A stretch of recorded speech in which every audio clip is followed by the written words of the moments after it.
Aujourd'hui, nous avons la chance d'accueillir une voix mythique du sport. Le premier départ à nouveau, Daniel Bailey est en tête et c'est Usain Bolt qui passe. Ça y est, Usain Bolt est parti. L'Express, le TGV est parti. Usain Bolt, 958, record du monde. Vous l'avez sûrement déjà entendu aux commentaires des Jeux Olympiques ou d'un championnat du monde d'athlétisme. En train de craquer. Alors peut-être. La Britannique est en train de craquer, Patrick. Je pense que ça va être juste, mais elle va tout donner quand Non, même. la Britannique a temporisé. Elle est en train de relancer. Elle revient, elle va réussir à passer. Elle va passer les Russes. C'est monstrueux. Bonjour et bienvenue sur Storytellers. Aujourd'hui, nous avons l'honneur d'accueillir une légende du journalisme sportif français, Patrick Montel. Avec une carrière s'étendant sur plusieurs décennies, Patrick est reconnu pour sa voix emblématique et sa passion pour l'athlétisme.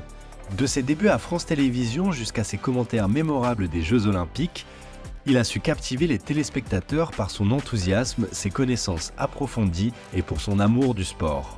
Véritable amoureux de la discipline, son nom est synonyme d'athlétisme en France. Aujourd'hui, il partage avec nous les moments forts de sa carrière, ses réflexions sur l'évolution du journalisme sportif et sa vision pour l'avenir. Préparez-vous pour une conversation riche en émotions et en partage avec Patrick Montel dans Storytellers.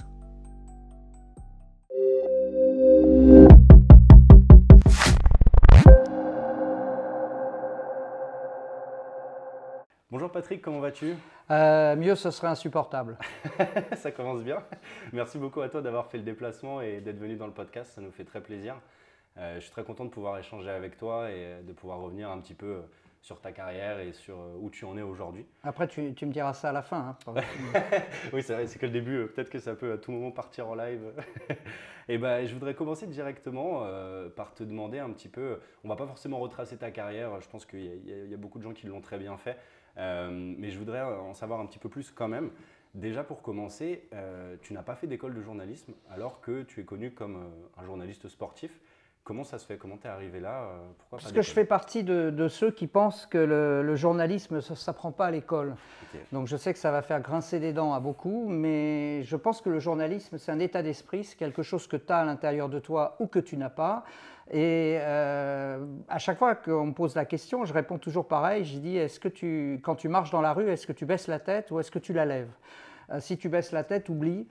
Si tu la lèves, oui, tu as des chances. Parce que le journalisme, c'est la conjonction de deux choses. C'est d'une part d'aimer les gens et deuxièmement d'observer et d'avoir envie de témoigner. Donc ça ne s'apprend pas à l'école. C'est quelque chose qu'on apprend dans la vie de tous les jours. Et c'est la raison pour laquelle on peut être journaliste en étant boucher, boulanger, pâtissier ou moi, pour mon cas personnel, professeur d'économie. Ok, tout simplement. Ouais, bah, c'est très clair. Et justement, c'est une faculté que tu as qui est de justement facilement cerner les gens, un petit peu. Enfin, tu adores rencontrer des gens, tu adores raconter leur histoire. Bien sûr, il faut aimer les gens. Et aimer les gens, ça veut. Ça. Comment? Tu sais pas d'où ça devient, ça? Peut-être de ma solitude, en fait. J'ai été enfant très seul. Okay. Et très frustré finalement de ne pas avoir les copains que les autres ont. Et finalement, lorsque cette fenêtre s'est ouverte, que ce soit la fenêtre de l'enseignement ou la fenêtre du journalisme, eh bien, ça m'a permis de compenser cette frustration et d'aller naturellement vers les gens sans les juger a priori, c'est-à-dire en pensant toujours, et je suis persuadé encore de ça aujourd'hui, qu'il y a en chacun d'entre nous une part qui est plutôt sympa et une part qui est plutôt pas sympa. Et moi, j'essaye de traquer la part sympa de chacun d'entre nous. Et de la faire ressortir. Et de la faire ressortir et de témoigner, parce que le témoignage, c'est l'exemplarité. Et moi, je pense que tout le monde a un devoir d'exemplarité, même si encore une fois, ça fait grincer des dents. Je pense que chacun, dans ses actions, se doit de penser à l'exemplarité. Ça ne veut pas dire qu'il doit être exemplaire à tous les niveaux, mais qu'il faut que quelque part en lui, il y ait une part d'exemplaire. Oui, il faut en avoir conscience au moins. Et il faut en avoir conscience. Ok. Et pourquoi l'athlétisme alors? Parce que tu es principalement commentateur d'athlétisme, tu as fait d'autres sports aussi, mais... Non, mais j'aurais très bien pu commenter la nage subaquatique avec Palme, mais l'athlétisme s'est imposé à moi. C'est pas moi qui me suis imposé l'athlétisme. J'ai jamais fait d'athlé de ma vie. Je suis complètement nul en saut, en lancer et en course. Mais il se trouve que la liste d'attente à Antenne 2, quand je suis arrivé, elle était plus courte sur l'athlétisme que sur le football, où ils étaient 25 000 et où j'avais aucune chance d'accéder au foot. Mais si j'avais pu choisir, j'aurais été commentateur de foot. Ouais. D'accord, ok. Ouais, mais bon, j'ai pas choisi. Je suis tombé sur l'athlé. Et le hasard, qui n'existe pas, a bien fait les choses, puisque pendant toute ma période télévisuelle, France Télévisions a conservé les droits de l'athlé, ce qui m'a permis de commenter le même sport pendant des années. Ouais, c'est ça qui est beau. Mais, et toi, tu cours justement, c'est quelque chose… Oui, alors je cours, mais je cours parce que je ne fume pas ou je ne fume plus. Okay. J'ai remplacé la clope par la course à pied, donc c'est pas très brillant. Mais non, c'est pas brillant, c'est une addiction quand je chasse une autre. Mais c'est vrai que ça m'a peut-être gagné un peu en espérance de vie, mais je ne suis pas coureur fondamentalement. Je suis addict à quelque chose, je l'étais au tabac, je le suis maintenant à la course à pied, mais d'une manière très très modeste. Ok, et justement pour revenir à cette période chez Antenne 2, comment tu t'es retrouvé là-bas, enfin, parce que tu savais pas, tu es allé là-bas pour devenir commentateur? Non, du tout, non, je veux dire, je suis rentré à Antenne 2 pour ne pas mourir trop tôt, en fait, parce que j'ai perdu mon meilleur ami, le seul que j'ai jamais eu d'ailleurs. Je l'ai perdu le 15 mars 1982 sur l'autoroute A4, pas loin d'ici. Et il était journaliste sportif à Antenne 2. Et donc, lorsqu'il est parti, je me suis dit, soit je deviens fou, soit je le remplace. Et ça n'a pas été facile parce qu'il a fallu que je démissionne de l'Éducation nationale et c'est toujours lourd. Mais je n'avais pas d'autre solution. C'était ça où je devenais cinglé. Donc, j'ai démissionné de l'Éducation nationale. Pendant 3 ans, j'ai fait le siège du service des sports d'Antenne 2 sans carte de presse. Okay. Et au bout de 3 ans de guerre lasse, ils m'ont embauché sans carte de presse, ce qui a fait hurler les syndicats. Et voilà. Donc je pense être le dernier journaliste à être rentré à la télé sans carte de presse. Ok, ce qui est une belle… Ce qui est pour moi une grande fierté. Encore une fois, une grande fierté parce que je n'ai jamais été encarté de ma vie. J'ai horreur des cartes, quelles que soient ces cartes, et donc je suis très fier d'être rentré dans le métier sans carte de presse, ce qui revient à dire ce qu'on disait au début, c'est-à-dire que pour être journaliste, ce n'est pas la peine d'avoir un cursus particulier, il faut juste avoir quelque chose au fond de ses tripes, et j'ai le privilège et la chance, sans l'avoir véritablement mérité, de l'avoir au fond de moi. Et tu penses qu'aujourd'hui c'est tout aussi… Non, je pense qu'aujourd'hui c'est très formaté, okay. Et très honnêtement ça m'emmerde. Ouais. Je veux dire, quand je regarde une chaîne et que je zappe sur une autre chaîne et je m'aperçois qu'on a affaire au même personnage, c'est-à-dire que tous les journalistes présentateurs, en gros aujourd'hui, sont interchangeables. D'ailleurs, ils passent d'une chaîne à l'autre et tu t'en aperçois même pas. Donc non, franchement, je trouve ça dommageable. Et moi, je regrette, alors c'est mon côté vieux con, bien sûr, mais je regrette l'époque où il y avait des Zitrone, il y avait des Mourouzi, il y avait des Thierry Roland, il y avait des mecs qui avaient un peu d'aspérité et qui te faisaient aimer, qui te faisaient venir l'émotion. Et moi, aujourd'hui, c'est ça qui m'intéresse. Oui, bien sûr. Tu trouves qu'aujourd'hui, peut-être on vit un petit peu moins… Bah écoute, je sais pas, les mecs, ils ont tous comme toi la barbe de 3 jours. Les nanas, on a tous l'impression qu'elles sont sorties du film de Barbie. Ouais, non, franchement, moi, je trouve que… moi, je m'y retrouve pas, mais encore une fois, c'est parce que je suis un vieux con, j'assume. Hein. Ok, ça marche. Et justement, c'était quoi un peu la perception du métier de commentateur à cette époque-là, dans les années 80 ? Est-ce que c'était quelque chose qui était en vogue, qui était un petit peu connu? Écoute, c'était un truc où on était sans filet et on était sans filtre. Okay. Moi, je me souviens très bien de Salvia qui faisait rentrer à chaque fois sur un match de rugby un Roumain qui s'appelait Teba dans le cou.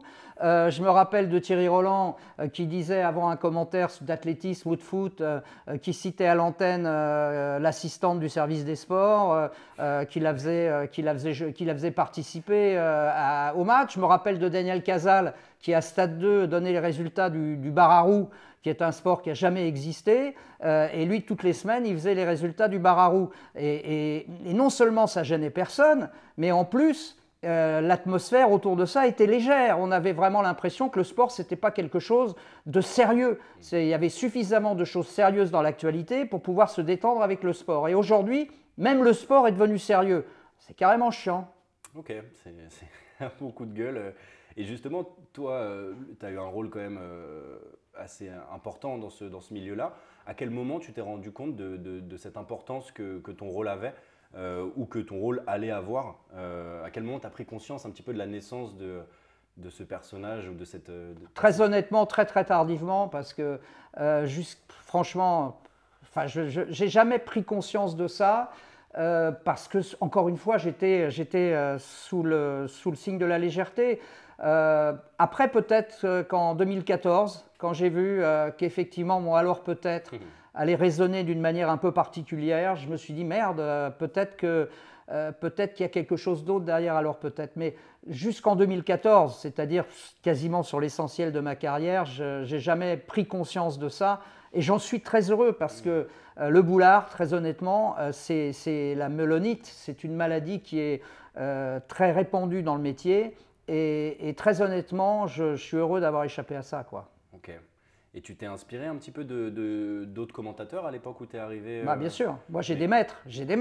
À commencer par Thierry Roland. Thierry Roland, pour moi, c'est la référence. Pas en tant qu'homme, parce que Thierry a sorti pas mal de choses qui moi, me gênaient. Mais en tant qu'enfant, en tant que naïf, en tant que passionné, Thierry, enfin je sais pas, il y avait des mecs, moi quand j'étais gamin, il y avait des mecs qui avaient les posters de Johnny Sheila ou de Claude François dans leur piole. Moi j'avais Thierry Roland. Donc voilà. Toujours su, c'était toujours un petit bah, peu… ça a toujours été, depuis l'âge de 3 ans, j'ai toujours commenté à la place des mecs qui commentaient à la télé. Ah oui, mais j'avais jamais l'impression que c'était un boulot. Je veux dire, c'était juste mon passe-temps. J'étais tout seul, je m'emmerdais chez moi. Il y avait un match à la télé, je baissais le son et je commentais à la place du mec. Alors je racontais n'importe quoi, je ne connaissais pas les joueurs, ni les règles, ni rien du tout. Okay. Mais ça passait le temps. Okay. Si vous appréciez le podcast, pensez à vous abonner. Cela nous apporte énormément de soutien et nous permet d'avoir des invités toujours plus intéressants à notre table. Merci encore pour votre soutien et profitez bien de la fin de l'épisode. Ok, d'accord. Et justement, pour parler de cette carrière aussi, tu as rencontré de nombreux athlètes. Tu me disais un petit peu avant le podcast qu'aujourd'hui, c'est un petit peu plus difficile d'approcher ces athlètes ou d'avoir une certaine relation avec eux. Aujourd'hui, tu peux nous parler un peu de cette proximité que tu avais eue à l'époque avec de nombreux athlètes. On a par exemple Marie-Josée Pérec, dont tu parles forcément énormément. C'est la femme de ma vie. Donc voilà, Mais donc, il y a d'autres. Tu peux nous parler un petit peu de cette proximité que tu as eu la chance d'avoir. Ouais, parce qu'à l'époque, dans l'athlé en tout cas, il n'y avait pas d'hyper-professionnalisme. C'est-à-dire que les gens ne gagnaient pas vraiment leur vie en courant, en sautant, en lançant. Donc ils avaient des salaires qui étaient relativement comparables avec les nôtres. Et donc quand tu as un même niveau de vie, un même statut social, tu peux imaginer partir en vacances avec un mec, quoi. Il te regarde normalement.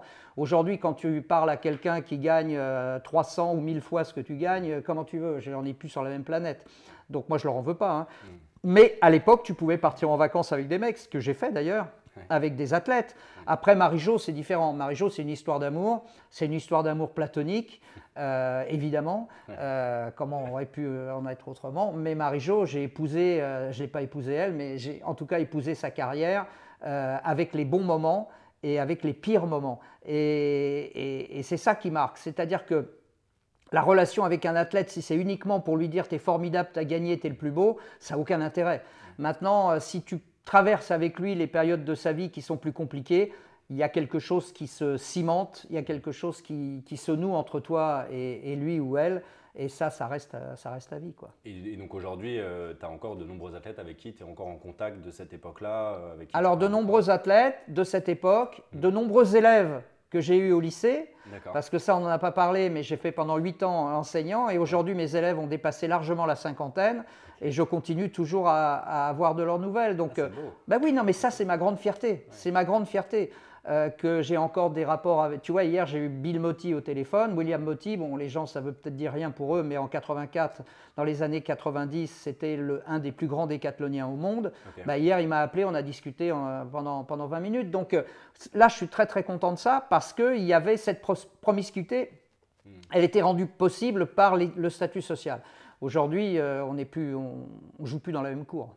Et justement, pour parler de tes élèves, ils ont suivi un petit peu ton parcours? Oui, après, bien quand t'es sûr. parti de- Ben, déjà, ils me connaissaient, parce que j'étais déjà barjo quand j'étais au lycée. Donc, je commentais déjà, bien sûr. D'accord. Mais je pense qu'ils sont fiers. Ouais, je pense qu'ils sont fiers de voir que j'ai réussi à rebondir après la mort de mon pote. Parce que quand tu es touché comme ça, en plein cœur, quelquefois, tu peux très bien jamais te relever. Donc, Souvent même, ouais, c'est ouais. pas quelque chose qui est facile. Donc, non, avoir non, c'est trouvé- quelque chose qui est compliqué, mais il est à l'intérieur, donc c'est difficile à expliquer, Ouais. mais il est à l'intérieur. Donc, d'ailleurs, il y a un truc que je voudrais dire, hein, s'il y a un psy qui écoute et qui peut m'expliquer, ça me fera plaisir.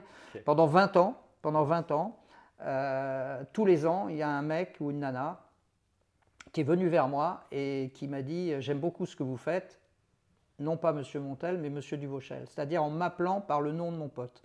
Et ça, j'ai jamais compris pourquoi. J'ai jamais compris pourquoi c'était possible. Alors c'est possible évidemment parce que 1 an ou 2 ou 3 ans après sa mort, son souvenir est toujours présent. Mais 20 ans après, je me dis merde, il y a quelque chose que j'ai pas compris. Et à chaque fois, ça me met un peu mal à l'aise parce que je me dis il y a tellement de choses qu'on n'explique pas. Et c'est ça, c'est surtout ça, c'est comme ce que tu disais avec le hasard. Dire qu'il n'y a pas de hasard, c'est juste qu'on ne sait pas expliquer. On C'est sait pas le expliquer. hasard, mais Voilà, c'est voilà, quelque chose voilà, en tant que tel. Mais voilà. je pense que là, ça relève d'encore plus. Que Ben, je sais pas, j'aimerais qu'un jour il y ait un mec qui lève le voile là-dessus parce que je vais mourir avec ça et ça va me gêner, ça va me gêner. Et t'as jamais essayé l'hypnose? Non, j'ai pas essayé l'hypnose, j'ai essayé des tas de merde, mais j'ai pas essayé l'hypnose, non, non. Ok, bah je peux te le conseiller en tout C'est cas. vrai? À titre personnel, je D'accord, pense que c'est quelque chose d'accord. qui peut beaucoup Qui aider. peut, pour ce qui peut genre aider. de- Ouais, alors après, il faut Parce que tomber sur le bon cheval, quoi. Bien sûr, mais c'est le côté inconscient. Et Ouais. cette partie inconsciente, et je pense que c'est là-dedans que peut Se nicher tout ça. C'est ça, je pense, en tout cas. Après, Eh ben, moi, c'est écoute, comme ça que je l'ai. j'y vais de ce pas. Bon, et pour revenir un peu à ta carrière professionnelle, moi, je veux savoir comment tu fais pour transmettre autant d'émotions. Alors, parce que déjà, tu arrives à transmettre l'émotion que ressent le sportif à l'instant T, mais tu arrives aussi à retransmettre une émotion au spectateur. Donc, il y a le alors peut-être, mais il y a voilà, littéralement tous les JO ou les championnats du monde d'athlétisme où on a pu entendre cette émotion à travers toi. Et comment tu arrives à véhiculer ça? J'ai pas de réponse, je C'est sais juste pas. la C'est personne. quelque chose qui vient de l'intérieur.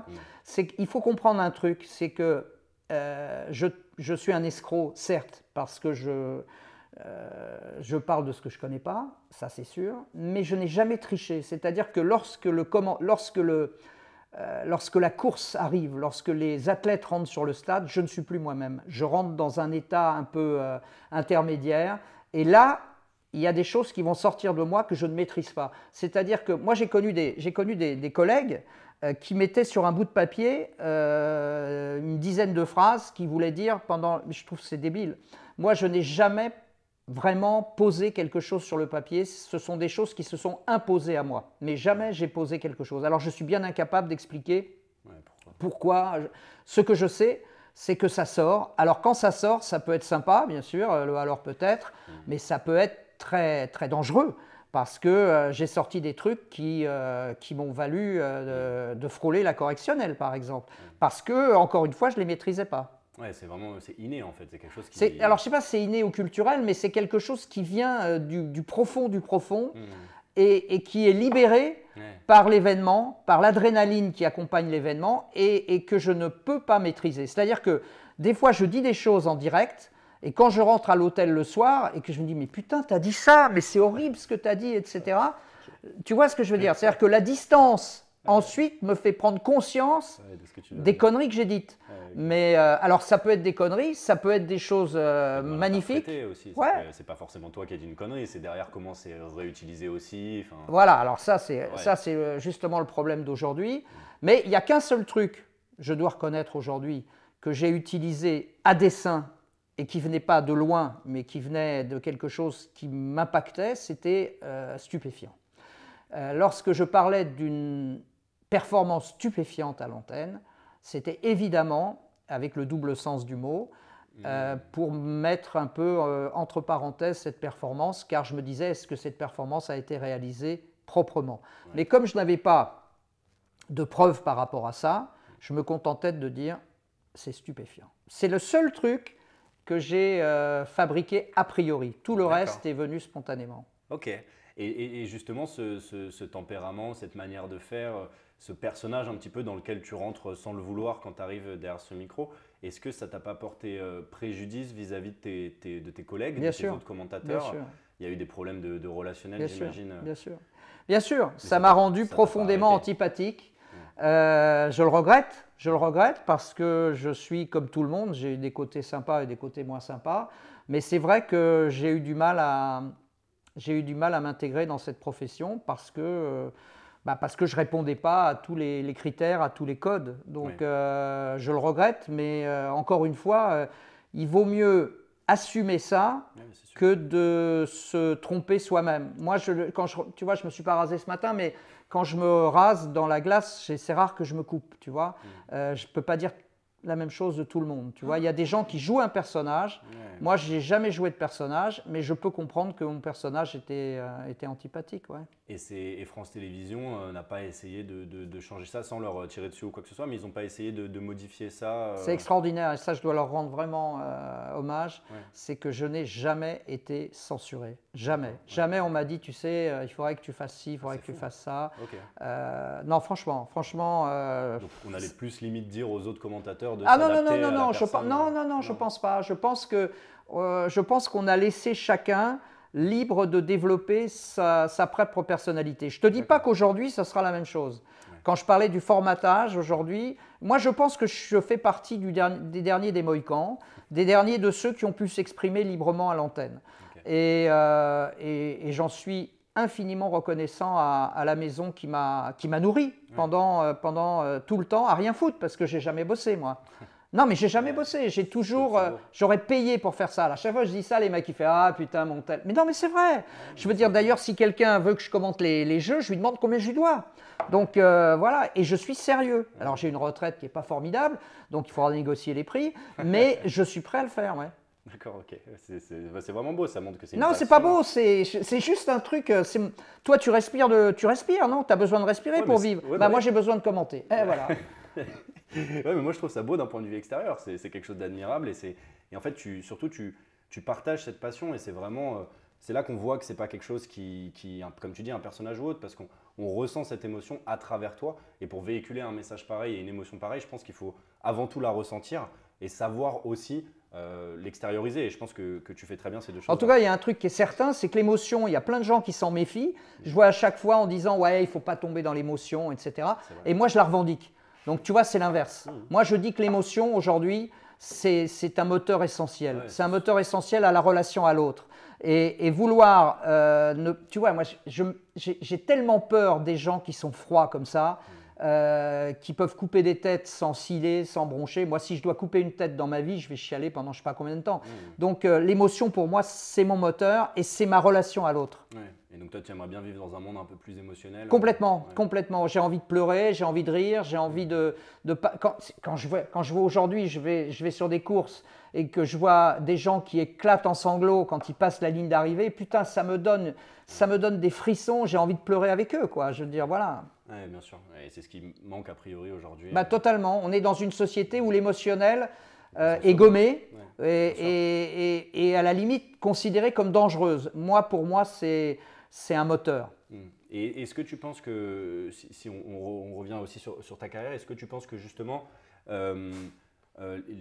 ta manière de commenter, cette liberté que tu avais, ce personnage que tu n'as pas joué mais que tu as été, est-ce que c'est peut-être ça aussi, alors pas pour dire que c'est de ta faute ou quoi que ce soit, mais est-ce que c'est parce que justement on avait trop de liberté avant qu'aujourd'hui ils referment un petit peu les valves et qu'aujourd'hui on n'est plus formaté parce qu'il y avait trop de risques de dire des choses qu'il ne fallait pas Ben, c'est exactement ça. Ouais, Je pense c'est ça. qu'aujourd'hui, on a resserré les boulons. Quand on a resserré les boulons, alors qu'on a, à cause de tous ces attardés de 68 qui ont pensé que la liberté était acquise. Et aujourd'hui, on s'aperçoit que tout s'est refermé. Et voilà, alors on est certainement responsable de ça, bien sûr. On est responsable de ça. On est, nous, les enfants de l'après-guerre, qui n'ont jamais connu la guerre et qui se sont éclatés littéralement en 68 et tout, et qui se sont permis des choses qu'aujourd'hui, il est impensable. Je veux dire, tu sais, l'autre jour, je discutais avec un de mes petits-enfants, j'en ai 7.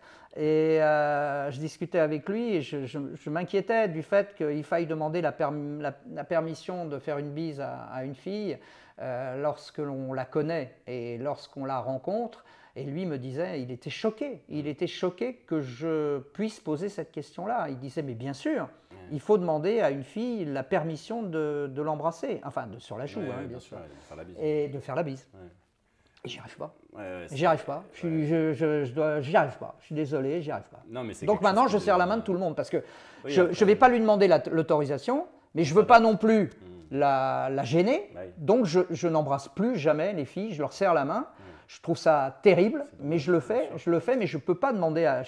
Franchement, je ne peux pas. Ah oui, non, mais bien sûr, mais après, c'est une question forcément d'adaptation, de monde qui change, on va dire. Ouais, mais c'est là que tu vois que tu es un vieux con, et je suis un vieux con. Après, moi, si ça peut te rassurer, Tu demandes la permission, toi? Non, c'est pas ça, mais… Putain, non, mais attends. J'ai pas dit ça, mais je me considère moins vieux que toi, forcément. Oui, forcément. D'une génération différente. Ouais. Et pourtant, j'ai quand même ce ressenti-là aussi, et je ne suis pas le seul, et j'ai beaucoup de gens dans mon entourage de mon âge aussi, qui ont ce ressenti aussi que le monde devient très hermétique, qu'on a beaucoup de mal de dire ce qu'on veut. Non mais je veux dire, excuse-moi, mais tomber amoureux grâce à une application, mais pour moi c'est un non-sens quoi, c'est un non-sens absolu quoi. Les mecs ils sont là, ils feuillettent un catalogue, et les nanas pareil. Non mais franchement non, c'est juste pas possible. Pour moi c'est pas possible. Ouais, je comprends. Mais bon voilà, après on a vécu des choses aussi comme le Covid qui nous ont aussi tous. Ouais, bah si, non mais d'accord. Okay, voilà. Il y a un choc générationnel. Ouais, c'est ça, t'as raison. Moi la Covid m'a sauvé. Donc je ne vais pas taper sur la Covid, elle m'a sauvé. Pourquoi, c'est-à-dire? Elle m'a sauvé parce que quand j'ai quitté France Télévisions, j'étais au 36e sous-sol et à ce moment-là, la Covid est arrivée et elle a stoppé toutes les activités sportives. Ce qui fait que j'étais tranquille, tu vois, de toute façon, je ne les aurais pas faites. Donc ça m'a permis de respirer un bon coup et de remonter à la surface. Parce qu'autrement, j'étais mort. S'il n'y avait pas eu la Covid, j'étais mort. Merci. Ouais, donc c'est un avantage quand même pour certains, a priori. Bah pour moi, ouais. Même si je l'ai chopé grave, hein, mais parce qu'après, elle m'a bien cisaillé quand même. C'était le contre-coup. Bah ouais. Et très bien. Et maintenant, je voudrais parler un petit peu alors peut-être, mais de l'association. Ouais. Est-ce que tu peux nous en dire un petit peu plus de ce que tu fais avec justement ce mot qui est devenu, enfin ces quelques mots qui sont devenus si iconiques. Voilà. Qu'est-ce que tu en as fait aujourd'hui de alors peut-être? Dans ces deux mots, je ne m'en suis pas aperçu tout de suite, puisque comme je te le disais, ça m'est sorti direct. Ouais. Dans ces deux mots, il y a le résumé de toute la vie. Et je m'en suis aperçu bien après. Alors peut-être. Qu'est-ce que ça veut dire? Ça veut dire que tout est possible. Ça veut dire qu'il ne faut jamais renoncer à ses rêves. Ça veut dire qu'il ne faut jamais lâcher l'affaire. Il ne faut pas écouter les gens qui te disent « fais pas ci, fais pas ça ». Et derrière le « alors peut-être », il y a une main tendue. Et cette main tendue, on l'attend dans la sauce en s'adressant à ceux qui souffrent d'une affection pathologique de longue durée, d'une affection de longue durée, ce qu'on appelle l'ALD, c'est-à-dire des cancers, c'est-à-dire des insuffisances cardio-respiratoires, des diabètes, etc., etc. Et ces gens-là, on doit leur tendre la main et on doit leur permettre, par l'effort, par la course à pied, alors évidemment, à allure très modérée, on doit leur permettre de recouvrer l'espoir. Et alors peut-être, c'est une association qui finance des coachs qui vont aider ces patients à retrouver le goût de l'effort. Donc voilà, c'est une sorte de transmission de témoins par le souffle. Et moi, j'y crois beaucoup. D'accord. Et justement, tu t'organises… c'est des courses en fait? Non, c'est de permettre, c'est des plans d'entraînement qui sont adaptés aux gens qui souffrent d'une ALD. Oui. Oui, c'est ça, et qui vont lui permettre de préparer un 5 km, etc. Après, je sollicite aussi les organisateurs pour offrir des dossards à ces gens-là, pour les mettre dans les meilleures conditions pour réaliser leur exploit, parce que c'est un exploit. Oui, ok. Et tu t'en sers aussi comme média? Non, ça c'est une assoce. Non, c'est une assoce. Okay. Moi, le média, c'est Radio Montel, donc très modestement. Et là, je donne la parole à ceux qui ne l'ont jamais, c'est-à-dire à monsieur et madame tout le monde qui produit un effort de longue durée, mais je ne mélange pas les deux. Hein, non. D'accord. Mais donc là, on a la partie associative. Pour résumer un petit peu ce que tu fais aujourd'hui, on a cette partie associative avec Alors peut-être, et donc Radio Montel où tu donnes la parole à des… à monsieur et madame tout le monde qui sont leurs propres champions olympiques parce que ça leur prend tellement de temps pour s'entraîner qu'ils méritent bien qu'on leur donne la parole. Et tu penses que justement… le fait de s'appeler Montel et d'être qui tu es, ça t'aide aussi justement dans ce milieu à avoir des… Bah écoute, oui.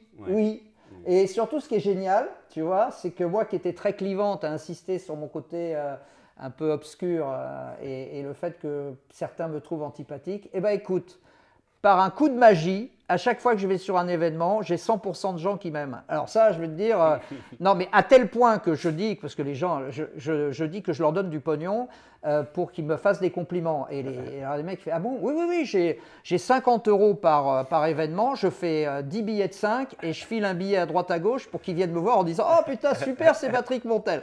Donc non, non, sans déconner, je veux dire, je suis tellement heureux d'aller à la rencontre de gens qui sont contents de me voir. Après avoir effectivement essuyé pas mal de critiques qui étaient d'ailleurs pour la plupart certainement fondées, j'en sais rien. Ouais, Après, c'est l'appréciation des uns et des autres. Ouais, bien sûr. Ouais. Et puis là, tu arrives dans un milieu aussi où voilà, c'est un milieu où tu es connu, tu es exact, reconnu. voilà. Ça... Et en plus, je pose jamais de questions. J'y vais toujours d'une manière spontanée, souvent sur le ton de l'humour et de la déconne, mais jamais méchant. Donc je crois que les gens le reconnaissent. Ça. Et le but, c'est d'en savoir plus juste sur l'athlète ou c'est de... Le but, c'est de savoir pourquoi un homme ou une femme va passer je ne sais combien d'heures par semaine à cavaler sur le bitume ou sur les sentiers. Parce que c'est quand même une vraie question. Ce sont des gens qui vont mettre entre parenthèses une partie de leur vie de famille pour une expérience du week-end. Mais ce n'est pas seulement le week-end, il y a toute la préparation en amont. Donc moi, c'est un grand mystère et j'essaye de percer ce mystère et je m'aperçois que c'est quelquefois dramatique, c'est-à-dire c'est pour rendre hommage à quelqu'un qui est disparu. Quelquefois, c'est parce qu'on a rencontré des gens et qu'on fait partie d'une communauté heureuse. Enfin, il y a plein d'hypothèses différentes que moi, j'essaye de restituer en fait. Ouais, très bien. Maintenant, je voudrais parler un petit peu, alors on va parler un petit peu des projets futurs et un petit peu de l'évolution aussi de tout ce monde journalistique. Avant ça, je voulais savoir, est-ce que là, comme ça, est-ce que tu as un ou deux souvenirs en tant que commentateur qui te restent vraiment en tête? Parce qu'on te connaît forcément pour ce fameux, alors peut-être pour Usain Bolt, etc. Est-ce que toi, tu as un souvenir qui n'est pas forcément un souvenir qui a été public ou qui a autant fait le buzz, on va dire, que tu as en tête comme ça ou que tu retiens et que tu emmènes avec toi? Alors, c'est périphérique aux commentaires. Hein. Ouais. Mais effectivement, le premier qui me vient à l'esprit, c'est 2008, on est à Pékin. Il y a les séries du 100 mètres féminin. Je vois sur la piste une petite Yéménite qui a été invitée par le CIO, parce qu'il faut faire le compte. Le CIO est toujours à compter le nombre de pays qui participent. Donc, ils ont invité cette jeune athlète du Yémen. Et elle est accoutrée d'une manière, tu sens vraiment que c'est la nana qui est complètement amateur. Et elle est tombée dans une série où il y a une Jamaïcaine qui est candidate au podium et elle prend un vent terrible. La pauvre, elle arrive après tout le monde largement, etc. Et je la retrouve en conférence de presse, elle s'appelle Samia. Et elle est tellement heureuse d'avoir participé au jeu que tout le monde oublie bien sûr qu'elle a terminé dernière à des années-lumière de la Jamaïcaine. Et j'ai la chance de la croiser à la sortie de la conf de presse et elle a les yeux, elle est tellement heureuse et elle me dit rendez-vous à Londres, tu verras à Londres, je serai encore plus forte, etc. Et puis le temps passe. Et après, je rencontre Abdi Bile qui est le seul champion yéménite de grand talent qui a été champion du monde, je crois, du 1500 mètres. Et je demande des nouvelles de Samia, comme ça, à vos débeautés, et il m'explique qu'elle a eu des tas de galères, elle a perdu son père, sa mère, descendue par des snipers, elle a été obligée de s'occuper de ses frères et sœurs au Yémen, et qu'elle a essayé de s'entraîner, mais elle n'a pas réussi, et en désespoir de cause, parce qu'elle voulait vraiment être à Londres, elle s'est embarquée sur une de ces embarcations et aujourd'hui, elle est au fond de l'océan. Donc, oui. Je pense que ça m'a bien plus marqué que les 9,58 du Usain Bolt. Ok, ouais, d'accord. Ça, on reste encore une fois dans l'émotion et dans. Oui, dans l'amour, parce que cette petite gamine, franchement, elle m'a touché au cœur, quoi. Ouais, donc, quand j'ai appris sa mort, putain, ça, ouais, c'est chaud, quoi. Ouais, c'est des choses qui sont ancrées au final et qui sont. Bah, tu vois, c'est à elle que je pense aujourd'hui. Ok, d'accord. Bah, on pense en tout cas à elle, mais. Oui, ça plombe l'ambiance, je suis d'accord avec Non, toi, mais c'est juste la vie, c'est sûr, juste bien la vie, sûr, tu bien vois, sûr, parce c'est que sûr. dès que tu nais, la mort, elle est là, au Ah bout. oui, hein, c'est donc, pour moi, c'est plus dur de rebondir. Oui, je sais, mon pote, Mais il n'y a pas de problème, on est là pour ça. En tout cas, voilà, ça reste une belle histoire. Ouais, Et tu sais plus ça trop reste quoi dire, là, intéressant. tu es en train de ramer, mais bon, c'est pas grave. Alors, passons à autre chose maintenant. Ouais, sans transition. Sans transition. Je voulais faire une petite aparté très courte. Je ne veux pas du tout rentrer dans le détail, mais quand tu as quitté France Télévisions, il y avait quelques polémiques. Encore une fois, je ne veux vraiment pas rentrer dans les détails, je n'ai pas envie que ça tourne autour de ça. Je voulais juste savoir aujourd'hui, avec ces polémiques qui ont eu lieu, qu'est-ce que tu en as tiré personnellement et professionnellement? Où est-ce que tu en es aujourd'hui? Tu as déjà été amoureux, toi, ou pas? Ouais, je suis Vraiment actuellement amoureux? Ouais, bien sûr. Bah, vraiment amoureux. Je souhaite que tu n'aies pas de rupture parce que le jour où quand tu es tombé vraiment amoureux de quelqu'un et que cette personne te signifie que c'est plus exactement la même chose qu'avant, et c'est très dur parce que tu es le dernier à t'en rendre compte. Donc moi, c'est ce qui s'est passé à France Télé. J'ai été éperdument amoureux d'Antenne 2 plus de France 2 et un jour, je me suis aperçu que c'était plus réciproque. Donc la rupture est très dure, très très dure. Pendant 1 an, 2 ans, tu rêves tous les soirs de ça. Et puis un jour, tu fais ton deuil. Et non seulement tu fais ton deuil, mais tu rebondis. Et aujourd'hui, j'ai rebondi, j'ai fini mon deuil. Et je suis tellement reconnaissant à France Télé de m'avoir offert ces 30 années merveilleuses que c'est le seul truc qui me reste. Tout le reste, le cerveau est ainsi fait qu'il le met dans un coin et qu'on l'oublie. Donc aujourd'hui, je n'ai plus que des bons souvenirs de ma période. Alors ça fait un peu faux cul de dire ça, mais c'est juste la vérité. Ah, je te crois, ça se voit. Ouais. Et justement, tu es ressorti presque encore plus grandi au final de cette… Je pense que j'ai bien rebondi Ouais, c'est ça. et que, encore une fois, mon côté clivant a disparu et maintenant je suis plus dans l'empathie plutôt que dans la critique. J'ai eu longtemps la réputation d'une grande gueule qui prenait parti et aujourd'hui j'ai plus envie de prendre parti. Donc quand on me demande de choisir mon camp, je passe mon tour. Donc aujourd'hui j'ai juste envie d'être dans l'empathie parce que le temps passe et parce que ça sert à rien d'haïr. Je pense qu'il faut juste aimer, ça suffit, c'est déjà pas mal. Et de dire surtout aux gens qu'on les aime quand ils sont vivants. C'est important. Il y a tellement de gens qui sont là en disant « Ah putain, il est mort, si j'avais su, j'aurais dit… » Dis-le mon pote, Ouais, bien sûr. dis-le, Ouais, bien dis-le. sûr. N'aie pas peur de dire « Je t'aime » à quelqu'un, tu peux dire… On est quand même incroyable, on est dans une société où on peut dire à quelqu'un « Tu m'emmerdes », mais on a du mal à lui dire « Je Ouais, t'aime c'est vrai. ». C'est quand même… C'est plus facile d'aller vers la haine ou vers la Voilà, différence le ressentiment que de dire à quelqu'un que tu l'aimes. Ouais, Et moi, bien sûr. aujourd'hui, quand j'aime quelqu'un, je peux te dire, je lui dis. C'est pour ça que ça me fait chier d'être obligé de demander l'autorisation pour faire la bise. Mais bon, ça, c'est une autre histoire. On en revient. On en revient toujours à ça. Bon, dans tous les cas, voilà. D'autant que j'embrasse les garçons aussi. Ok. Je fais pas de différence. Ok, bon, ça va. mais donc oui, tu as su rebondir comme avant ta carrière en tant que commentateur et comme au début, à la fin de ta carrière, en fait, elle est faite de rebond et de s'adapter à la situation et de comment savoir sortir plus grand en fait de ces situations. Donc c'est beau en soi. Bon, il y a juste un truc qui me fait chier quand même, Ouais. je dois le dire, c'est de ne pas pouvoir commenter les jeux. Ça m'emmerde. Bah ouais. Oui, parce que les jeux, ils ont lieu dans mon jardin, tu vois. Ouais, bien sûr. Et il y a une grille au bout du jardin, tu vois. Donc, je suis un peu embêté. Par Mais rapport à ça, il y a une possible solution. non, parce que je veux te dire, encore une fois, une histoire d'amour, quand c'est fini, c'est fini. Donc France Télé a les droits des Jeux Olympiques, c'est magnifique, mais c'est sans moi. Donc après, il faut essayer de passer entre les gouttes, c'est pas facile, Ouais. surtout que j'ai une petite étiquette dans le dos. Donc, mais je vais trouver une solution, Et puis alors j'ai quand même un supporter de choix, il faut bien le dire, c'est mon chat. Ok.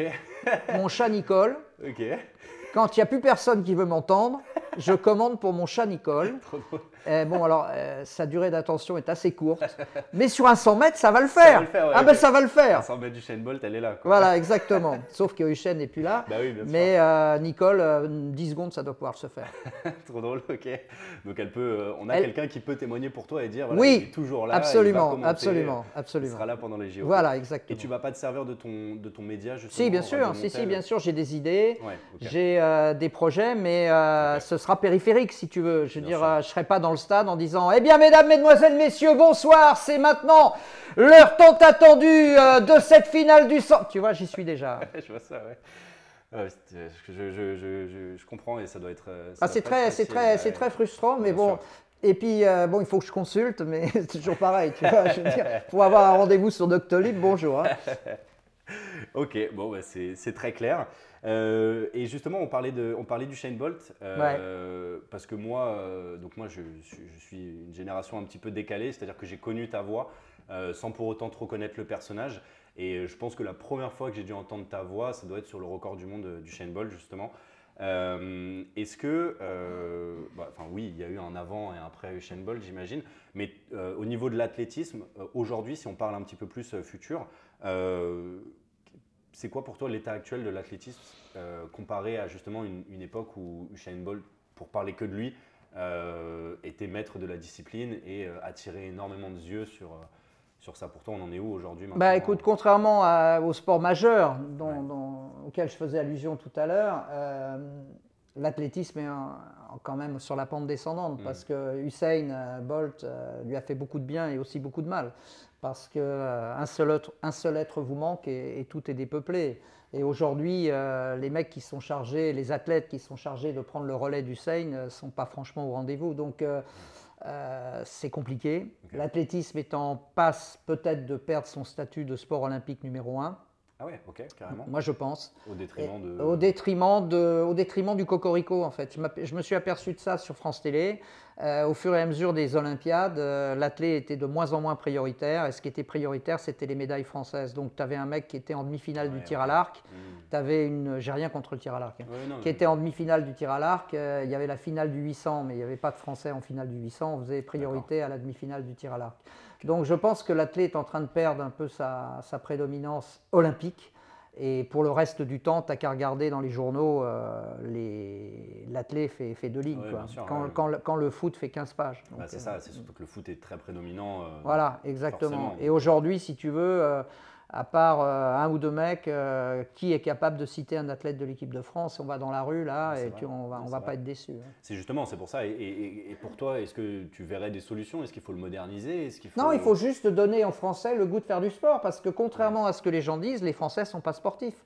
Donc, et j'espère qu'il y aura cet héritage pour les Jeux Olympiques, c'est-à-dire que j'espère que les Jeux à Paris vont motiver des gamins pour faire du sport, parce qu'aujourd'hui, rien n'est fait véritablement pour développer le sport. Mais alors, on a mis 30 minutes de sport à l'école, mais c'est un peu un cautère sur une jambe de bois, donc il va falloir chercher d'autres solutions pour faire bouger. Et faire bouger, c'est pas chercher les perfs, faire bouger, c'est juste maintenir les gens en bonne santé. Je ne sais pas si vous êtes au courant, mais la capacité cardio-pulmonaire des gamins en 40 ans a baissé de 50 ou d'un pourcentage très très élevé. C'est-à-dire qu'aujourd'hui, tu fais courir un gamin, il va être essoufflé 2 fois plus vite qu'un gamin d'il y a 40 ans, tu vois. On n'est vraiment pas sur la bonne pente, quoi. Bah non, parce qu'il y a… Mais c'est plus général que l'athlétisme à ce niveau-là. Oui, c'est le sport, sauf que l'athlète, c'est un sport de base. Ouais, bien sûr. Courir, c'est… Tout le monde peut faire, bah oui, tu vois, moi je suis venu en courant ce matin, ouais, donc voilà, j'aurais pu prendre ma bagnole, tu vois, même si j'en ai pas. Ok. Et justement, c'est quoi ton regard sur les nouveaux sports, le MMA, ce genre de choses, ou même les nouveaux sports des Jeux Olympiques, le BMX, etc. Qu'est-ce que tu trouves ça intéressant? Moi, je pense qu'on est dans la spectacularisation de la société, donc ça rentre dedans, ça rentre dans la spectacularisation, le hip-hop, l'escalade qui est un très joli sport, enfin je veux dire c'est très bien, mais il ne faut pas oublier les sports de base. Les sports de base, c'est ce que je faisais au bahut quand j'étais gamin, la gym, la natation, l'athlé. Tu fais ça en base et après tu choisis ta spécialisation et c'est très bien. Mais si tu lances uniquement le frisbee, au niveau de ton cardio, ça ne va pas le faire, tu vois. Ça c'est sûr. Ok. Et est-ce qu'il y a des nouveaux sports que tu aurais aimé commenter, par exemple? Ah ben moi je commande tout. Oui, mais là tu vois, tu as 3 bagnoles qui sont garées, j'ai envie de faire la course entre les 3 bagnoles sauf qu'elles sont à l'arrêt. Non, moi je commande tout ce que tu veux. Il faut dissocier le sport du commentaire, ça n'a rien à voir. Commenter, c'est juste s'intéresser à ce qui se passe autour de toi et donner de la vie à ce qui se passe autour de toi. Le sport, c'est un des facteurs du commentaire, mais c'est pas le seul. Ok, ouais, donc ça peut être vraiment tout et n'importe quoi. N'importe quoi. Ici, dans ton bureau, là, je vois les gens sont devant un ordi. On peut faire une compétition de gens. Tu vois, il y en a un qui est en train de regarder son téléphone portable actuellement. Tu vois, et voilà, tu vois. Voilà, tu vois. Donc, Ok, d'accord, ouais, c'est vraiment tout et n'importe quoi. Oui, tout et n'importe quoi. D'ailleurs, il va falloir lui retirer ça de son salaire parce que pendant 30 secondes, il s'est détaché de son ordinateur. Ok, bah ça prouve ce qu'on se disait. Tu peux bien commenter tout et n'importe quoi. Voilà, Ça exactement. nous réconforte. Exactement. Mais je me demandais si tu n'avais pas des affinités, tu vois, avec un sport, ou au contraire, peut-être te dire un sport est mal représenté, peut-être à cause des. Moi, je vais te donner un exemple. Vas-y. Alors, c'est pas pour. C'est pas pour dire, mais Voilà, c'est pas pour être méchant contre RMC ou quoi que ce soit. Vraiment, j'adore ce qu'ils font parce que. t'adores ce qu'ils font, toi. Alors, l'UFC, moi, je regarde l'UFC chez RMC Sport. D'accord. Et donc, Ah oui, le d'accord. MMA, ça m'intéresse. D'accord. Parmi d'autres sports, hein, bien Ouais, sûr, ouais. mais c'est un sport que j'ai découvert bien plus récemment. Et, voilà. D'accord. Et je trouve qu'au niveau commentaire, bah, en fait, ce qui est difficile pour eux, c'est qu'il y a un gros côté pédagogique. Forcément, c'est un sport qui est nouveau, il y a de plus en plus d'abonnés, donc il faut toujours expliquer. Donc bon, ça c'est un peu redondant, mais à la rigueur, c'est pas grave. Mais je trouve aussi que ça manque un petit peu de… Tu vois, De pêche. Ouais, et puis de… Alors, justement, ils ont inventé, alors je ne parle pas d'RMC, mais globalement, ils ont inventé un truc qui s'appelle le commentateur et le consultant. Et le consultant, il est là pour faire de la pédagogie, tu vois, c'est le Diagana ou le Bernard Faure. Et puis, le commentateur, il est là pour donner de l'émotion. Donc, je veux dire, les rôles sont bien distribués. Bah, il y a un peu de ça, mais voilà, je trouve que c'est plus… Enfin, je me serais dit peut-être que toi, tu aurais un sport que tu aurais vu et en tant que commentateur de tout, tu te serais dit, bah quand même… Moi, j'aurais adoré, alors oui, puisque tu m'en parles maintenant, je vais te le dire, j'aurais adoré commenter les courses de chevaux. Ok, bon bah voilà. Voilà, okay, j'aurais adoré parce que d'abord, j'adore les chevaux. Okay. Et puis, deuxièmement, je trouve que c'est incroyablement sous-coté parce qu'on pense qu'au pognon qu'on met dedans, au pari, etc. Alors que là, il y a des histoires incroyables. Entre les chevaux, leurs jockeys, il y a une symbiose qui est extraordinaire et la course, elle est phénoménale. Donc, j'aurais adoré commenter. Mais là, j'ai essayé, pareil. Et puis, bon, ils ont mis les barbelés, les mecs, parce qu'ils m'ont vu arriver, ils ont sorti les calaches et voilà, tu vois. Ok, d'accord. Voilà. Oui, donc voilà, bah, c'était ça ma question. C'était Ouais. un sport… Non, j'aurais aimé les courses hippiques, ouais. Ok, Ouais, ouais. d'accord. Et et le seul sport que je ne veux jamais commenter et que je ne commenterai jamais et où je suis nul, c'est la Formule 1. J'ai jamais compris qu'on pouvait s'intéresser à la Formule 1. Il a fallu que j'attende que Julien Febvreau commente la Formule 1 pour m'apercevoir que ça pouvait avoir un intérêt parce que lui, il est carrément génial. Bon, bah ouais. Mais ça m'a toujours fait chier la Formule 1, j'ai jamais compris. J'ai toujours pensé qu'il y avait juste le côté voyeuriste de l'accident à venir, tu vois. Et en fait, pas du tout. Mais c'est ce qui m'a toujours un peu éloigné des moteurs. Ok, d'accord, ok, très clair. Ok, ça marche. Maintenant, je voudrais bah, on peut rester un petit peu dans le même thème, mais c'est quoi ton regard sur les nouveaux médias digitaux c'est fabuleux Okay. parce que c'est la possibilité pour tout le monde de s'exprimer. Ouais. Tout le monde peut être journaliste et je le disais au début, il n'y a pas besoin d'école pour ça. Parce que justement, c'est pas à double tranchant. Alors c'est à double tranchant, bien sûr, c'est toujours à double tranchant. La technologie est toujours à double tranchant. La technologie aujourd'hui nous offre des possibilités inouïes d'être journaliste sans avoir forcément fait une école. Maintenant, il y a des règles à respecter et si on ne respecte pas ces règles, on tombe dans l'à peu près et on tombe dans le n'importe quoi. Donc c'est toujours pareil, il y a le côté lumineux et le côté obscur. Moi, je préfère aujourd'hui m'arrêter sur le côté lumineux. Ok, donc toi, ça reste positif quand même malgré… Moi, ça m'a sauvé, hein, je veux dire. Je veux dire, toi typiquement, ça t'a permis de continuer à faire ce que tu faisais, bien sûr. Ouais. Mais si tu avais été encore justement commentateur et que tu vois un petit peu tous ces nouveaux médias qui vont prendre plus de place à ce que faisait France TV ou à ce que… C'est pas grave, c'est un… J'aurais essayé d'aider ces gens-là s'ils me l'avaient demandé. Donc à chaque fois que quelqu'un me demande, je réponds présent. Maintenant, les dérives, elles ont toujours existé, les dérives. Sûr. Je veux dire, aujourd'hui, elles sont peut-être exacerbées par le numérique, mais elles ont toujours existé, ces dérives. Je veux dire, tu as toujours eu de l'intox, tu as toujours eu de la fausse information. Aujourd'hui, tu peux te poser des questions sur la hiérarchie de l'information. Je veux dire, moi, j'ai regardé le journal hier, tu as quand même 20 minutes sur les inondations. Est-ce que c'est vraiment aujourd'hui ce qui gouverne le monde, les inondations? Je me pose la question. Donc, les punaises de lit, peut-être. Et les punaises de lit. Et puis, ce pauvre garçon de 16 ans qui a trouvé la mort. Je veux dire, est-ce que c'est terrible, c'est dramatique, mais est-ce que ça doit faire la une de l'actu à chaque fois? Donc, cette hiérarchie de l'information, elle est faite par des professionnels. Et tu peux quand même te poser des questions. Donc, les dérives, elles existent de toute façon. À nous, simplement, d'essayer de faire la part des choses. Et c'est vrai que tu as raison. Aujourd'hui, c'est de plus en plus compliqué. Et est-ce que tu connais, alors rien à voir, mais enfin si, bien sûr, mais est-ce que tu connais Hugo Décrypte? C'est un influenceur qui aujourd'hui est journaliste. Il a sa carte, lui? Bonne question. Ouais. Bonne question. Sais pas. Je sais pas. Non, je connais pas Hugo Décrypte, non. Et ben en tout cas, voilà, lui, c'est pour te dire, je sais pas pour faire sa pub ou quoi, mais non, mais c'est un copain à toi, quoi. Pas du tout, vraiment pas du tout. C'est quelqu'un qui marche très bien sur les réseaux sociaux. J'aimerais le connaître personnellement. D'accord. Voilà, c'est un appel. Voilà, c'est ça. Hugo, si tu nous entends. Non, c'est surtout pour te dire que lui, il fait une fois par semaine que des informations positives. En fait, que des. Ah oui. Il va faire une dizaine de minutes en fait, parce que lui, il résume l'actualité en des sortes de podcasts de 10 minutes. Et donc, il va faire une section par semaine, chaque fin de semaine, où il y a juste 10 minutes de que des bonnes nouvelles et que les choses positives. C'est génial, c'est génial. Bah voilà, c'est le journal des bonnes nouvelles. C'est exactement ça. Voilà. J'y avais pensé, Hugo l'a fait. Bah voilà, c'est ça. Très Donc, bien. Non, mais c'est bien, c'est très bien, c'est très très bien. Voilà, c'est pour te dire que c'est très bien. justement. Mais dans le MMA, il n'y a pas que des bonnes nouvelles quand même. Des fois, il y en a qui prennent des sacrés taux là. Ouais, MMA, c'est un peu compliqué, c'est un peu le bordel. Mais, c'est un peu le bordel. Mais ça m'intéresse, justement, c'est ce côté un petit peu. Et puis il y a le côté show à l'américaine aussi qui est assez. Alors justement, puisque tu me balances Hugo, moi je vais te balancer un truc.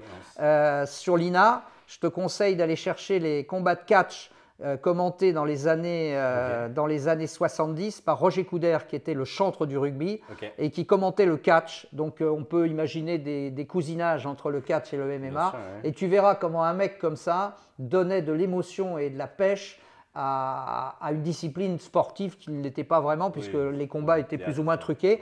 Mais il avait une telle verve que tu restais scotché. Ok, bah c'est noté, c'est bon. Hugo contre Roger. Ok, ça marche. Je vais voir ça sur l'INA, alors Voilà. J'ai tellement de contenu là-dessus. Très bien. Et maintenant, donc, pour rester sur ce sujet évolution, nouvelles technologies, l'IA, c'est le sujet de cette dernière année, voire un petit peu plus. Je t'en parlais un petit peu en dehors du podcast, on découvre aujourd'hui la synthétisation de voix, donc on peut imiter des voix, on peut reproduire des voix, des accents, etc. Est-ce que toi, en tant que commentateur, est-ce que c'est quelque chose qui te fait peur ou que tu trouves positif? Bah écoute, il y a encore une fois des choses qui sont positives, tranchant, il y a des choses qui sont positives. Tu vois, par exemple, mon ancien patron, Charles Bietri, qui aujourd'hui a la maladie de Charcot, ils lui ont fait une voix synthétique en reprenant des éléments de sa dernière interview, puisqu'il a perdu la parole. D'accord. Voilà. Et puis après, effectivement, tu as des choses qui sont incroyables. Je voyais un mec on arrivait à adapter le mouvement des lèvres à des paroles qu'il n'avait jamais prononcées. Donc ça, c'est très inquiétant. Mais les métavers aussi. Les métavers, moi, ça me fout les jetons aussi. Donc, mais il y aura certainement des choses positives dans les métavers. Donc, ce n'est pas tellement la technologie qui est en cause, c'est surtout l'utilisation qu'on en fait. Très bien, ok, c'est très clair. Je pense qu'on est tous d'accord là-dessus, mais on entend quand même beaucoup le négatif forcément. Donc, Non, il y a forcément du positif partout. Ce sont les hommes qui rendent les choses plus compliquées dans leur utilisation et dans leur volonté toujours de contourner la loi, de tricher et d'apporter des fakes où il n'y a pas besoin d'en apporter, quoi. Bien sûr. Et maintenant, si tu rencontrais quelqu'un qui voulait faire ce que tu fais, qui a été comme ça, peut-être déjà t'arriver, qui a été inspiré par toi ou qu'est-ce que tu lui donnerais comme conseil aujourd'hui? Je lui dirais simplement de ne pas se spécialiser trop tôt, d'apprendre déjà que le journalisme, c'est pas le journalisme sportif, c'est un état d'esprit général et qu'il faut qu'il soit suffisamment large dans son état d'esprit pour embrasser tout ce qui se passe autour de lui, pour pouvoir témoigner, et que la spécialisation vient simplement dans un deuxième temps et qu'il n'y a pas que le foot dans la vie. Voilà ce que je dirais. Ok, d'accord, ok, ça marche. Et on a une question qu'on pose à tous nos invités qui viennent sur le podcast, c'est quelle est ta définition de ce qu'est une expérience fan réussie? Une expérience fan réussie, c'est un échange entier, c'est un échange total, c'est un échange sans filtre. Et je suis désolé de le dire, mais l'envie de tenir, de serrer dans ses bras quelqu'un, que ce soit un garçon ou une fille, sans forcément lui demander la permission. Voilà. D'accord. Ok, très bien. Et est-ce que je reste un petit peu dans les anecdotes parce que j'imagine que tu as vécu un tas de choses avec un tas de gens dans un tas de pays différents. Est-ce que tu arriverais comme ça à nous donner un moment improbable que tu as vécu en direct, dont tu te souviens Ah oui, oui, non, mais alors ça c'est 93 Stuttgart, championnat du monde, la France a fait aucune médaille. On est dans le dernier jour, je boue comme une cocotte minute. Il y a le relais qui va partir et ça sera notre ultime chance de médaille, ça sera ça ou rien. Et je commence à vendre ma sauce en disant le moment est important, etc., etc., etc. Et à ce moment-là, j'entends dans l'oreillette quelqu'un qui me dit bon, il va falloir rendre l'antenne parce que c'est la pub. Et je dis putain, c'est quoi cette histoire? Donc je fais semblant de ne pas entendre. Et puis on me répète dans l'oreillette, on me dit bon bah écoute, si tu rends pas l'antenne, on te coupe. Et là, je deviens fou. Et je dis, eh ben voilà, eh ben je vais vous dire, à cause du chef de chaîne qui me demande de rendre l'antenne, eh ben vous n'aurez pas la course en direct. Eh ben voilà, donc la course, on va la voir en différé, alors je rends l'antenne. Oh, wow. Et puis je suis vachement content de moi, hein, tu vois, je suis hyper content. Donc on revient en direct, je commente la course en différé. Et puis je rentre chez moi, c'était le dernier jour, le roi n'est pas mon cousin, j'ai fait un beau parcours. Et puis le téléphone sonne. Et il y a une dame qui me dit au téléphone, le secrétariat d'Hervé Bourges à l'époque c'était le taulier de France Télévisions, le président voudrait vous voir. Je dis ouais, c'est ça, et moi le pape aussi et tout. La bonne femme, la dame me dit voilà le numéro, rappelez-moi. Donc je rappelle, je tombe effectivement sur le secrétariat convoqué par Bourges, c'était la première fois. Donc je me dépêche, je vais le voir, etc. Et j'arrive essoufflé et Bourges me dit écoutez, c'était très bien ce que vous avez fait sur les championnats du monde, mais ce que vous avez fait à la fin là, c'est juste insupportable. À cause de vous, j'ai une grève des chefs de chaîne sur le dos. Donc, vous savez ce que vous allez faire. Vous allez vous excuser à l'antenne et vous apprendrez que le linge sale se lave en famille. Là-dessus, il me laisse partir, etc. Et en fait, il ne m'a pas coupé la tête. Donc, mais j'avais fait la plus grosse connerie. Et donc, après, je me suis rapproché du chef de chaîne en question. J'ai appris son métier. Je me suis aperçu qu'il n'avait pas le choix. Qu'après, ça changeait de grille tarifaire, etc.